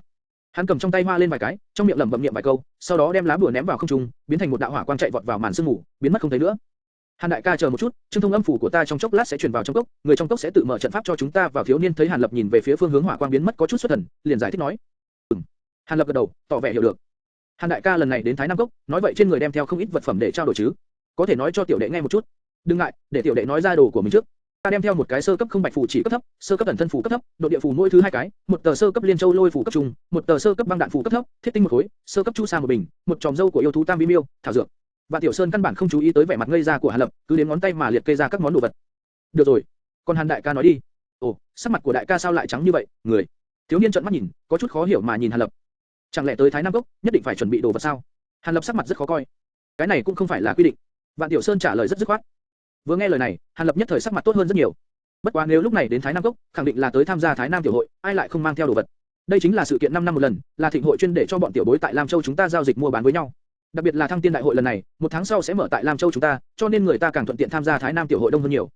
Chẳng lẽ đại ca không phải là chỉ đến xem Thái Nam tiểu hội thôi chứ? Thiếu niên kinh ngạc vừa nói những lời trên, vừa dùng ánh mắt khó mà tin được nhìn Hàn Lập. Hàn Lập nở nụ cười khổ. Tiểu Sơn huynh đệ, tại hạ đích xác là không biết nơi này mở cái gì là Thái Nam tiểu hội, chỉ là vô tình biết được nơi đây có nhiều người tu tiên khác, cho nên muốn đến kết giao một phen mà thôi, chưa từng đặc biệt chuẩn bị vật gì cả. Hàn Lập hai tay ra, bất đắc dĩ nói, thì ra là như vậy. Vậy thì quá đáng tiếc, Hàn đại ca chỉ có thể lãng phí cơ hội lần này. Phải biết rằng, cơ hội để tìm ra những vật phẩm tài liệu mà mình thiếu cũng không nhiều. Vạn Tiểu Sơn vẻ mặt đầy nuối tiếc, luôn miệng thở dài vì Hàn Lập. Bất quá, cũng không thể nói trên người không có chút gì để trao đổi, tối thiểu cũng có 2 lá phù mà. Hàn Lập tự giễu thầm nghĩ. Lúc này trước mặt hai người Hàn Lập sương mù đột nhiên quay cuồng, sau đó giống như bị người dùng đao bổ ra, phân thành một con đường nhỏ đủ để hai người sóng vai đi vào. Con đường nhỏ này nhìn qua không thấy được điểm cuối, tựa hồ rất xa xôi. Được rồi, chúng ta đi thôi. Thiếu niên cao hứng làm mặt quỷ đối với Hàn Lập, hứng thú vội vàng vọt vào trước, biến mất vào con đường. Mà Hàn Lập sau khi lạnh lùng quan sát con đường một hồi, rồi mới cất bước đi vào, bước đi vững vàng đường hoàng, không hoảng hốt không vội vàng. Con đường này thoạt nhìn rất dài, nhưng chỉ mới đi một lát, đã tới cuối đường. Khi Hàn Lập đi tới cuối đường, đột nhiên cảm thấy trước mắt sáng ngời, một sơn cốc đầy kỳ hoa dị thảo màu xanh biếc xuất hiện trước mắt. Sơn cốc ba mặt là núi, ngõ ra vào duy nhất là ở phía sườn núi bị sương mù phong tỏa mà Hàn Lập vừa tiến vào. Chỗ này diện tích rất lớn, sơ sơ nhìn qua cũng phải trên trăm mẫu, ở giữa có một cung điện lầu các rất hoa lệ xa xỉ, đang có rất nhiều người với kỳ trang dị phục ra vào nườm nượp. Mà phía trước lầu các có một cái sân rất rộng, bên trong có rất nhiều quầy hàng giống như tiểu thương, vây xung quanh bốn phía của cái sân như một khu vực buôn bán nhỏ. Ở phía trước các quầy hàng này, thỉnh thoảng lại có vài người đi tới trước, nhìn xem một hồi, hoặc là thấp giọng hỏi đôi câu, những cảnh tượng như thế Hàn Lập cũng chưa từng thấy qua nhiều. Thấy tình cảnh này, Hàn Lập không khỏi hít sâu một hơi. Đây là tu tiên giới, tất cả những người nơi này đều là người tu tiên, có thể một lần nhìn thấy nhiều người tu tiên như thế, cũng là làm cho tinh thần của Hàn Lập có chút hoảng hốt. Hàn Lập cúi nhẹ đầu, để cho bản thân thanh tỉnh lại một chút. Hắn không ngừng nhắc nhở bản thân, nơi hắn muốn đi vào chính là một thế giới trước kia không cách nào tưởng tượng ra, người ở chỗ này, ai cũng có thể dễ dàng tiêu diệt hắn, hắn nhất định phải cẩn thận. Nghĩ tới đây, Hàn Lập quay đầu lại nhìn con đường đã hoàn toàn biến mất, rồi cất bước đi vào bên trong. Chương 129, Thanh Nhan chân nhân. Hàn Lập mới vừa đi được vài bước, đã nghe ở xa xa có người đang gọi hắn. Bên này, Hàn đại ca. Hàn Lập nghe vậy nhìn lại về phía âm thanh hô hoán, chỉ thấy Vạn Tiểu Sơn đứng ở bên cạnh một lão giả mặc áo xanh, hướng về phía hắn không ngừng mới gọi. Hàn Lập mỉm cười, bước nhanh tới. Khi đến bên cạnh lão nhân áo xanh, Vạn Tiểu Sơn hướng về Hàn Lập giới thiệu. Vị này là Thanh Nhan chân nhân của Thái Nam Cốc, là trí giao với gia phụ, Thái Nam tiểu hội lần này chính là do người cùng một số các vị tiền bối khác cùng chủ trì. Hàn Lập vừa nghe lời của thiếu niên, không khỏi nhìn kỹ Thanh Nhan chân nhân. Chỉ thấy lão giả này vóc người cao gầy, vai rộng tay dài, mặc nho sam màu xanh, có chút thần thái thần tiên trong loài người. Chỉ là khuôn mặt của hắn xanh lẻ, thật sự có chút dọa người. Tiếp theo, thiếu niên lại đối với lão giả nói, Hàn huynh là ta ở ngoài cốc vừa mới quen biết, mặc dù là tán tu, nhưng mà chúng ta cũng đã thảo luận qua, thế bá hay chiếu cố vài phần. Lão giả lúc này cũng đem Hàn Lập đánh giá một phen, đột nhiên hắn nheo hai mắt lại, nói với Hàn Lập: Hàn tiểu hữu công pháp luyện thuộc tính một cũng không tệ, tuổi còn nhỏ đã luyện tới tầng thứ 8, như vậy cũng đạt tiêu chuẩn, cho dù là ở các gia tộc tu tiên cũng không thể thấy nhiều được. Hàn Lập vừa nghe lời khen của Thanh Nhan chân nhân, trong lòng cũng cười khổ. Nếu không có bông một lượng lớn linh đan thảo dược, hắn làm sao có thể luyện đến tầng thứ 8? Phòng trừng còn đang ở tầng thứ 3, 4 gì đó là cùng. Bất quá mặt ngoài hắn vẫn rất cung kính khiêm nhường, Thanh lão quá khen, tại hạ chỉ là may mắn mà thôi. Thanh Nhan chân nhân thản nhiên gật đầu, không hề nói với hắn điều gì nữa, ngược lại xoay mặt nói với Vạn Tiểu Sơn: Tiểu tử kia, người trong nhà của ngươi đã tới mấy người, bọn họ cũng đang lo lắng cho ngươi, có dặn ta là hễ thấy ngươi là lập tức đưa đến gặp bọn họ, bây giờ theo ta đi thôi. Vạn Tiểu Sơn nghe những lời này, không khỏi đưa ra khuôn mặt buồn thiu. Không phải là thất tỷ cùng Cửu ca cũng tới chứ? Ta sợ nhất là nói chuyện với bọn họ, không đi có được không? Vạn Tiểu Sơn đầy hy vọng nhìn Thanh Nhan chân nhân. Thanh Nhan chân nhân nghiêm mặt nói, ngươi nói đi. Đương nhiên là không được rồi. Vạn Tiểu Sơn cúi đầu đủ rũ tự mình đáp. Hừ, ngươi thật là to gan, dám gạt người trong nhà, bản thân lén chạy đến đây. Nếu nửa đường gặp phải những người tu tiên tâm thuật bất tránh, ngươi có mấy cái mạng nhỏ cũng phải giao ra. Thanh Nhan chân nhân sau khi nói vậy, khẽ liếc nhìn Hàn Lập một cái. Lão nhân này cũng không vừa, nói thế rõ ràng là ám chỉ mình chính là người tu tiên tâm thuật bất tránh, cố ý đến gần Vạn tiểu tử này. Hàn Lập ở một bên lạnh lùng nhìn, tự nhiên nghe ra ý tứ của Thanh Nhan chân nhân.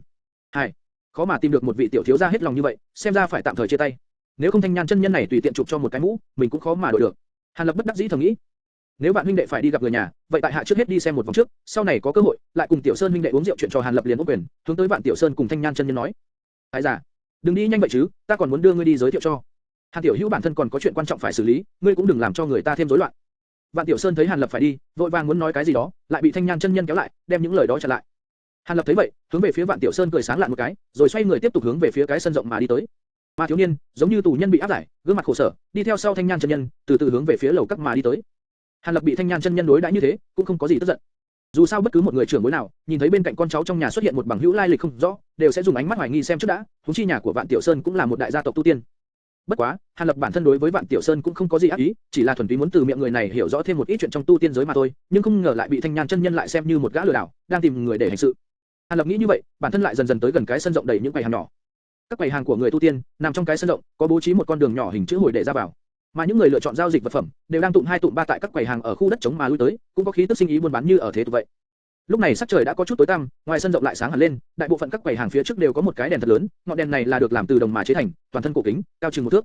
Nhưng ở trên những ngọn đèn này cũng không có bỏ vào bất kỳ nhiên liệu nào để đốt sáng, ngược lại chỉ có một khối nhỏ đá trắng to bằng nắm tay, toàn thân đều phát ra ánh sáng trắng dịu dịu. Hòn đá này phát ra ánh sáng, còn sáng hơn các ngọn đèn thông thường nhiều, chẳng những có thể chiếu sáng quầy hàng ở bên dưới, mà ngay cả con đường phụ cận cũng được ánh sáng chiếu sáng rõ, thật sự là diệu vật. Hàn Lập thấy tình cảnh này, không khỏi âm thầm tặc lưỡi không thôi. Sắc trời mặc dù đã tối, nhưng người trên sân rộng vẫn rất nhiều, chẳng những còn tăng thêm một ít quầy hàng, mà người đi dạo cũng rất đông đúc, làm cho chỗ này trong nhất thời náo nhiệt phi phàm. Hàn Lập chậm rãi đến gần sân rộng, nhưng cũng không lập tức đi vào, mà là đứng ở phụ cận, quan sát những người tu tiên đang tới lui. Bởi vì khoảng cách cũng tương đối gần, cho nên hình dạng cùng trang phục của những người tu tiên này, thật sự làm cho Hàn Lập mở rộng tầm mắt. Có người tu tiên mặc quần áo rất đơn sơ, chỉ che những chỗ quan trọng, những chỗ khác đều để trống. Mà cũng có những người mặc trang phục từ trên xuống dưới kín mít, một chút da thịt cũng không lộ ra ngoài, lại có những người kỳ quái trái ngược hơn, đó là còn nhìn thấy một người, rõ ràng là tướng mạo nam nhân, nhưng lại mặc trang phục như là phụ nữ, điều này làm cho Hàn Lập cảm thấy muốn nói. Bất quá may mắn là người như vậy cũng không thấy nhiều, đại bộ phận trang phục mặc dù có ít nhiều cổ quái, nhưng Hàn Lập vẫn có thể chịu được. Sau khi cứ quan sát như vậy một hồi, Hàn Lập thần sắc đột nhiên chợt động, trong mắt thần quang chợt hiện. Hắn phát hiện, bất kể là bên trong sân rộng hay là quầy hàng, đều có người tu tiên đi dạo quanh, tất cả đều là người tuổi trẻ khoảng 10 mấy 20 tuổi, ngay cả một người tuổi cỡ chừng 30 cũng không nhìn thấy. Vạn Tiểu Sơn cũng đã từng nói qua, Thái Nam tiểu hội là 5 năm một lần chuyên dành cho bọn tiểu bối, trong đầu hắn lại xuất hiện. Như thế xem ra, lứa tuổi này sẽ là rất nhiều, các người tu tiên có thân phận cao cũng sẽ không xuất hiện ở đây, mà Thanh Nhan chân nhân kia cũng chỉ sợ thân phận cũng khá cao, mới có thể lộ diện ở nơi này. Hàn Lập nghĩ tới đây, trong lòng không khỏi trùng xuống. Dù sao cửa của lão gia này thật sự không dễ ứng phó, hơn nữa bọn họ mà muốn đối phó mình mà nói, sợ rằng so với một con kiến cũng không có gì phiền phức hơn. Bất quá, cho dù trước mắt cũng chỉ là các người tu tiên tiểu bối, thực lực của bọn họ cũng đều không kém. Người giống như Hàn Lập, trong đám người kia xem ra cũng chỉ thuộc hàng trung đẳng, mà người tu tiên đẳng cấp cao như người áo lam, ở chỗ này cũng rất không thiếu. Trong thời gian ngắn ngủn Hàn Lập cũng đã thấy 5-6 cao thủ như vậy, điều này làm cho Hàn Lập rất là xấu hổ. Chương 130, nhập hỏa. Huynh đài tại sao lại đứng ở chỗ này một mình, đang đợi bằng hữu hay sao? Một thanh âm đột nhiên từ phía sau Hàn Lập truyền đến, làm cho Hàn Lập trong lòng cả kinh. Hàn Lập chậm rãi xoay người lại, chỉ thấy phía sau cách đó không xa có 6-7 người đang đứng, người bắt chuyện chính là một người tu tiên trang phục đạo sĩ chừng 27-28 tuổi, người này mặt trắng không râu, ngũ quan đoan chánh, trên cánh tay cầm phất trần, đang mỉm cười nhìn Hàn Lập. Đạo trưởng tìm tại hạ có việc chi? Hàn Lập không để ý đến câu hỏi của đối phương, ngược lại mặt không chút thay đổi hỏi lại một câu. Ha ha, không nên hiểu lầm, ta tìm huynh đài cũng không có gì ác ý, chỉ là thấy huynh đài đứng một mình ở chỗ này, đối với nơi này bộ dáng rất là tò mò, cho nên đoán các hạ là tán tu một mình phó hội, nên muốn kết giao một chút mà thôi. Mấy người chúng ta tất cả cũng đều là tán tu, giống nhau các hạ vậy. Đạo sĩ vẻ mặt đầy thiện ý giải thích. Các người tất cả đều là tán tu? Hàn Lập có chút sửng sốt. Không sai, các hạ nếu là tán tu, tốt nhất là kết bạn với chúng ta mà cùng đi, như vậy ở tại nơi này mọi người cũng có thể giúp đỡ lẫn nhau. Lần này nói chuyện chính là thiếu phụ diện Mục Thanh Tú, trên mặt có vết sẹo, bên cạnh nàng còn có một đại hán to lớn đeo đao, tựa hồ hai người là vợ chồng. Không sai, năm trước một tán tu một mình tham gia giao dịch, bởi vì thế đơn lực cô, thường xuyên bị người của các đại gia tộc khi nhục. Đạo sĩ ánh mắt nghiêm nghị nói. Vừa nghe hai người nói thế, Hàn Lập liền hiểu rõ ý tứ của đối phương. Tán tu phó hội, sợ nhất là bị người của các đại gia tộc tu tiên khi dễ, bởi vậy liền tự động tụ tập lại cùng một chỗ, tạo thành một nhóm nhỏ, với ý đồ hình thành năng lực tự bảo vệ nhất định, cho nên tại nơi này mới tìm những tán tu giống như mình. Nếu đã hiểu rõ dụng ý của đối phương, Hàn Lập tự nhiên sẽ không cự tuyệt chuyện tốt như vậy, dù sao hiện nay hắn đích xác cũng cần có một chỗ dựa như vậy, coi như là tạm thời cũng được. Bất quá trước đó, hắn cũng phải cẩn thận hỏi rõ đối phương mấy vấn đề, mới có thể yên tâm gia nhập. Nếu mấy vị đã nhìn ra, vậy tại hạ cũng không có gì giấu giếm, tại hạ đích thật là tán tu. Bất quá mấy vị muốn cho ta gia nhập vào đoàn, cũng nên giới thiệu về mình trước chứ nhỉ? Và cũng nên nói thật với nhau rõ ràng trước sau, cần phải làm những cái gì. Hàn Lập thản nhiên thừa nhận thân phận tán tu, nhưng thấy mấy người trước mặt vừa lộ ra sắc mặt vui mừng, liền đưa ra yêu cầu. Xem ra huynh đài còn có chút băn khoăn. Ha ha, cái này cũng không có gì, mấy người mới vào, đều cũng nói như là các hạ vậy. Đạo sĩ cùng mấy người kia khi nghe Hàn Lập nói ra những lời ấy, đều không có lộ ra vẻ gì không vui, mà ngược lại đều nhìn thoáng qua nhau, đột nhiên đều cười ha hả. Sau đó đạo sĩ mới nói rõ ra, ta giới thiệu với các hạ mấy vị bằng hữu này. Đạo sĩ chỉ vào mấy người tu tiên nọ, đối với Hàn Lập cười nói, hai vị này là huynh đệ song sinh, Thương Lang Linh Hắc Mục và Hắc Kim hai huynh đệ. Đạo sĩ dẫn Hàn Lập tới trước mặt hai thanh niên gương mặt giống hệt nhau, thoải mái giới thiệu. Hai người này liền ôm quyền hướng về phía Hàn Lập cũng đáp lễ lại. Đây là Phi Liên Động Hồng Liên tán nhân cùng Bồ Lộ Sơn Khổ Tang đại sư, lần này dẫn đến ra mắt chính là một cô gái tướng mạo bình thường cùng một tiểu hòa thượng vẻ mặt đau khổ. Về phần hai người này, vợ chồng ta là người của Thiên Thủy Trại, Hồ Bình Cô và Hùng Đại Lực. Đạo sĩ chỉ vào thiếu phụ và đại hán nhiều dâu vừa nói chuyện với Hàn Lập, lời còn chưa kịp nói ra khỏi miệng, liền bị thiếu phụ kia cười khúc khích, giành nói mất. Đạo sĩ bị cướp lời, cũng không tức giận, chỉ lạnh nhạt cười cười. Bần đạo là Ngọa Nưu Sơn Thanh Nưu Quan Quải Đan đạo sĩ, đạo hiệu Tùng Văn. Ha ha, bần đạo chính là người khởi phát ra cái nhóm nhỏ này, tạm thời được mọi người bầu là người đứng đầu, bất quá bần đạo bình thường sẽ không ra lệnh gì với mọi người, chỉ là khi xử lý đối ngoài, mới do bần đạo đại diện ra nói chuyện mà thôi. Đạo sĩ cuối cùng cũng khiêm nhường giới thiệu bản thân một chút, cũng đem tính chất của nhóm này đại khái nói qua. Đạo sĩ này cũng hơi có chút khí độ, tựa hồ con người cũng không tệ lắm. Hơn nữa những người khác pháp lực phần lớn cũng không kém, cơ hồ bộ dáng đều có pháp lực Trường Xuân công 7-8 tầng. Tùng Văn đạo trưởng này càng lợi hại, mặc dù chưa có đạt tới trình độ như người áo lam, nhưng so với mình cũng mạnh hơn nhiều. Hàn Lập trong lòng tính toán một chút, cảm giác được cùng một chỗ với những người này, đích thật là có trăm lợi mà không một hại, liền nói: nếu mọi người đều là tán tu, hơn nữa ở cùng một chỗ đích xác là việc tốt, vậy tại hạ Hàn Lập tạm thời sẽ gia nhập với mọi người. Thật tốt quá, có Hàn huynh gia nhập, đoàn người của chúng ta thực lực cũng mạnh hơn một phần. Tùng Văn đạo sĩ vừa nghe lời này của Hàn Lập, lập tức cao hứng nói. Mà mấy người khác, mặt cũng đều lộ vẻ vui mừng, dù sao Hàn Lập thoạt nhìn pháp lực cũng không kém, có thể trợ giúp bọn họ không nhỏ. Nhóm chúng ta đều ở nơi này sao? Hàn Lập lúc này nhìn sang hai bên một chút, rồi mở miệng hỏi. Còn có hai người nữa, bọn họ một người còn đang ở trong phòng ngủ, người kia thì đang đi dạo quanh đây. Hồ Bình Cô bĩu môi, tựa hồ đối với hai người kia không thế nào thuận mắt. Cũng không có tệ như Hồ phu nhân nói đâu, chỉ là một người thì thích ngủ một chút, người kia thì ham chơi một chút mà thôi. Lần này là tiểu hòa thượng kia nói, thế cho hai người mà giải thích. Ngươi, Hồ Bình Câu nghe Khổ Tang hòa thượng nói như vậy, có chút không vui, lại muốn nói cái gì đó. Được rồi, mọi người không nên tranh chấp. Dù sao lúc đầu mọi người đều nói tốt để mà, ngoại trừ tranh đấu với các thế lực bên ngoài thì mọi người cũng phải thống nhất hành động, nghe theo chỉ huy. Sau đó, tất cả mọi người đều tự do, muốn hành động thế nào cũng được. Tùng Văn đạo sĩ bước nhanh lên phía trước nói. Vị Hồ phu nhân này thấy vậy, ngoài trừ có chút mất hứng ra, cũng không có nói gì nữa. Dù sao Tùng Văn đạo sĩ thực lực cũng vượt hơn mình, không thể không cấp cho vài phần thể diện. Đợi buổi tối tụ họp, Hàn huynh đệ sẽ thấy hai người kia, đến lúc đó sẽ giới thiệu sau. Hai người nọ đích thật là có chút khác biệt với người khác.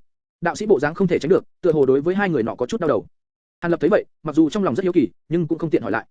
Kế tiếp, Tùng Văn đạo sĩ hỏi Hàn Lập, có định cùng bọn họ hành động, hay là vẫn muốn đi dạo một mình? Hàn Lập tự nhiên là lựa chọn vé sau, Tùng Văn đạo sĩ cũng không có kinh ngạc, bởi vì người mới vừa vào Thá Nam Cốc, tự nhiên đối với nơi này tương đối tò mò, đại đa số đều thích một mình hành động, bất quá sau khi xem xong, cũng sẽ cùng với mấy người bọn họ tụ lại cùng một chỗ mà hoạt động. Đạo sĩ cũng rất ra dáng phụ trách, sau khi giảng giải cho Hàn Lập một vài điều kiêng kỵ cùng một chút tập quán thưởng thức, để cho hắn đối với Thái Nam tiểu hội có sự hiểu rõ nhất định. Tiếp theo, đạo sĩ lại đưa cho Hàn Lập một đạo phù. Hắn chỉ vào một căn tiểu lâu, nói với Hàn Lập, đó chính là nơi bọn họ tạm trú, để cho Hàn Lập khi mệt mỏi có thể đi đến đó nghỉ ngơi, mà lá phù này chính là chìa khóa phá vỡ cấm pháp của căn tiểu lâu. Sau đó mấy người này cùng với Hàn Lập cáo tử, biến mất trong bóng đêm, không biết là có phải đi tìm những tán tu khác nữa hay không. Hàn Lập nhìn bóng lưng mấy người này, đợi cho họ thật sự đi xa nhìn không thấy nữa, mới cúi đầu xem xét lá phù ở trên tay. Trên lá phù ngân quang lập lòe, mặt trên có họa một ít phù chú mà hắn xem không hiểu, thoạt nhìn thật có chút diệu dụng. Hàn Lập trầm ngâm một chút, sau đó nở nụ cười.